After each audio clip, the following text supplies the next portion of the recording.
Bom dia, Silmar César Miller.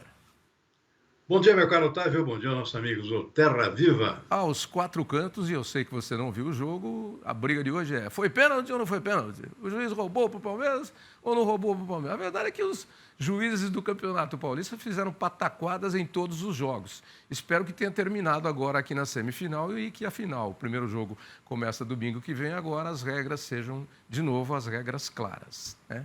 Vamos lá, para a final entre Palmeiras e Corinthians, primeiro jogo domingo que vem. É bom, né? O São Paulo só esqueceu que ele também foi parar na semifinal por conta de um erro de arbitragem a favor dele, né? Então, ladrão que rouba ladrão tem 100 anos de perdão. Continua valendo o ditado. Vamos para as notícias, Silmar. Deixa o futebol para lá, vai. Vamos lá. Mercado financeiro. Olha, ontem o dólar deu uma disparada, subiu bastante aqui por conta da declaração do presidente Donald Trump no domingo. Uma rede de televisão declarou que os Estados Unidos podem entrar em recessão antes de voltar a crescer por conta das tarefas que ele está implementando lá, que estão provocando aqui um aumento no custo de vida nos Estados Unidos, pode dar uma freada aqui no próprio desempenho da economia, que vinha até indo bem até agora. E isso provocou realmente uma reação forte no mercado ontem, mercado financeiro, bolsas despencaram, tem algumas bolsas de Nova York, o índice Nasdaq, por exemplo, que chegou a cair mais de 4%, que não é comum, e o dólar disparou lá fora e aqui dentro também, por conta dessas declarações. Hoje o mercado um pouco mais calmo, dólar operando com leve queda aqui no nosso mercado, lá fora também, aqui caindo 0,2%, R$ 5,84 a cotação da moeda americana. Mercado de ações com índice Bovespa caindo 0,7%. Petróleo em alta, ontem caiu bastante por conta dessas declarações do presidente Donald Trump. Busca uma recuperação hoje com alta de 1,3%. Até porque tem novidade aí, bombardeio na Rússia, pela Ucrânia, isso tudo está afetando o mercado, entre outros, o do petróleo também. Preço agora $70,20 o barril do tipo Brent. Mercado de commodities agrícolas, milho com alta de 1,3% na Bolsa de Chicago, soja também sobe 0,6%, na contramão o trigo cai um pouco, 0,3%, Bolsa de Nova York com algodão com alta de 0,9%, café também, o arábica 0,6%, café robusto em Londres também sobe 0,7%, o que tem na contramão aqui caindo é o açúcar, cacau em Nova York, açúcar cai 0,7%, mas subiu ontem. Cacau com queda de 1,5% e uma queda forte aqui do suco de laranja, está uma despencada de 10,9%. Ou seja, está se reposicionando o preço do suco de laranja, com volumes muito elevados, acenando com a perspectiva de safra nova agora, que começa agora já a partir de junho, o Brasil entrando novamente no mercado com a sua safra nova, o mercado já começa a antecipar tendências e o preço se reposiciona, portanto, no mercado. Sem contar a queda no consumo, né, pelos preços muito elevados que a gente teve até recentemente. Então, Davi, esse é o cenário dos mercados nesse final de manhã de terça-feira, por enquanto. Por enquanto. E a queda de braço continua aí para tentar fazer cair o preço dos alimentos. Chico Graziano tem um artigo bem legal hoje no Poder 360, falando exatamente desse tema, abordando o tema numa visão dele, que é a nossa visão também e a visão de todo o mercado. Mas está bem bacana o texto lá. E a queda de braço continua aí. Vai cair preço, não vai cair preço, vai cair preço, não vai cair preço. Agora, o que surpreende bastante foi esse ataque de drones da Ucrânia a Moscou, hein? Moscou é a capital da Rússia. A Rússia é uma potência militar. Esse ataque foi um ataque maciço, causou mortes, estragos, mostra vulnerabilidade, né? Pô, será que a cidade de Nova York ou Washington, D.C., conseguiria receber um ataque dessa forma nos Estados Unidos? Fica aí a pergunta. Ou mesmo Pequim, hein? Aparentemente, o presidente da Ucrânia, Zelensky, lá tentando se reposicionar, lá, porque ele está sendo escanteado, né? Nessas conversações de paz, entre aspas, entre Rússia e Ucrânia, privilegiando a posição da Rússia, eu acho que ele quis mostrar a presença aqui, né? E talvez tenha feito bem, né? Ou seja, peraí, eu tô vivo, hein? Não estou morto. Então, falem comigo também, né? Ele estava sendo realmente deixado de fora das conversações de paz. Eu acho que é um posicionamento que ele faz para voltar a chamar a atenção por um lado, para a vulnerabilidade da Ucrânia, porque certamente vai ter retaliações por parte da Rússia, né? Mas está mostrando uma posição de força aqui e provocando realmente uma reação da Rússia, né? Me parece que esse é o objetivo desse ataque, sem mais nem menos atacando a própria capital da Rússia, que é uma potência, né? Vamos Exatamente. ver o que vem disso. O que vem disso? Deve haver algum revide, porque o Putin costuma não deixar barato, né? Então vamos ver o que vem aí. Mas ele conseguiu ser midiático, né? Ele é manchete em todos os jornais do mundo. Antes de chamar o Pedro Costa lá, só para a gente matar um assunto aqui, a ANAC suspendeu todos os voos da Voipaz, aquela companhia que aquele avião despencou do céu o ano passado, matando 76 ou 78 pessoas. E aí tem ali num dos destaques ali, diz que o fechamento da companhia, ou a suspensão dos voos da companhia foi combinado. Eu até brinquei aqui. Combinado com quem, Pedro Bó? Como dizia aquele personagem do Chico Anísio. Combinado com quem? Porque os passageiros estão lá desde 2 horas da manhã, 1 hora da manhã, no aeroporto de Ribeirão Preto, tudo quanto é lugar, doido, querendo embarcar para os seus destinos, para os seus compromissos. Combinado com quem? Comigo que não foi nem com o Silmar, e nem com os passageiros. Né? Infelizmente. Silmar? Cima da hora com o pessoal esperando no aeroporto. Isso não faz sentido, né? O pessoal pendurado no pincel. Você tem aviso prévio, pelo menos, né? Pois é. Todo mundo tem compromisso, etc. e tal. É impressionante. Bom, a gente vai aí para o seu Rio Grande do Sul, porque, apesar das informações otimistas de aumento de safra em alguns produtos agrícolas, parece que tem novidades por aí.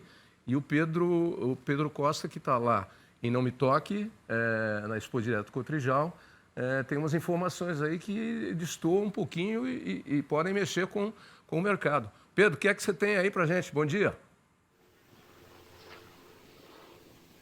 Oi, Tavinho, bom dia para você, bom dia, Silmar, bom dia a quem nos acompanha aqui pelo nosso canal Terra Viva. Pois é, a Emater soltou agora de manhã a segunda estimativa da safra verão 24-25. Foram aí apurados lavouras de 16 a 28 de fevereiro e a gente traz para vocês agora, né, em primeira mão, as informações. De acordo com a Emater, olha, a gente sabe que do ano safra 23-24, comparado ao 24-25, o arroz teve um aumento expressivo na área plantada de 7,8%, uma queda de 0,1%, mas a produção vai subir 12, quase 13%, né, de acordo com dados da Emater. Temos aí também destaque para o feijão, né, segunda safra, uma queda na área plantada expressiva de 46,5% e a produção também uma queda de 19,8%. Aí em seguida vem o milho, tá? O milho vai, de acordo com as estimativas da Emater, temos aí uma queda de quase 14% na área plantada, mas a produtividade e a produção, né, também se mantiveram. A produtividade ficou em 21,6%, já a produção em 6,1%. No caso do milho silagem, teve uma queda de 7%, né, de acordo com a Emater. Agora, destaque para a soja também, viu? A soja teve um aumento, né, ínfimo de 0,3% na área plantada, mas a produtividade caiu 20,3% e a produção também vai ter uma queda de 17,4%. Então são os dados divulgados há pouco agora pela Emater, inclusive encaminhei até para o nosso Silmar Miller, que é mestre, que inclusive sempre faz as reuniões de pauta na segunda-feira com a gente, ensinando cada dia mais, para trazer então essas análises, né, Tavinho? Porque são informações que a gente chegou agora e a gente tem agora os detalhes aí dessa informação vinda aqui direto do Rio Grande do Sul, de Não Me Toque. Ok, Pedro, obrigado aí pelas informações. Deixa eu pular para o Silmar lá então. Silmar, como é que isso aí mexe no mercado, esses novos números aí da safra gaúcha?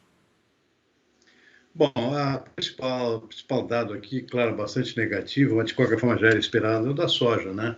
A produção agora com essa queda na produtividade, que é decorrência da seca extrema, aqui, altíssimas temperaturas, falta de chuvas, que vem já em algumas regiões desde o mês de dezembro, só agora, no final de fevereiro, que as coisas começaram a melhorar um pouquinho, e não ainda de forma generalizada no estado.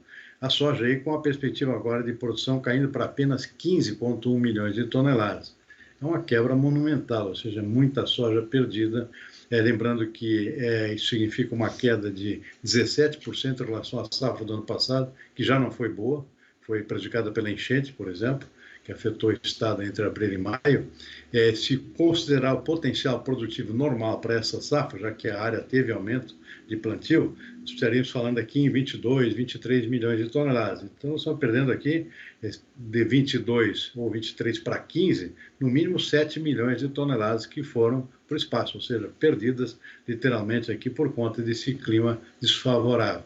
Então, é claro, significa prejuízo, já é o 4º ano consecutivo de quebra na produção de soja, ou por seca ou por enchentes, como é o caso do ano passado, e significa prejuízo se acumulando todos os anos aqui, produtor do Rio Grande do Sul, que praticamente não tem mais condições de pagar a dívida, por exemplo, dos empréstimos tomados para o custeio das lavouras. A solução que está sendo encaminhada agora pelas lideranças aqui do Estado é uma moratória, uma coisa para ser resolvida a longo prazo. Não tem condições nem de continuar plantando na próxima safra, porque não tem nem financiamento disponível para esses produtores. A região mais atingida é a região noroeste do estado, fronteira com a Argentina, que, aliás, também teve problemas de seca.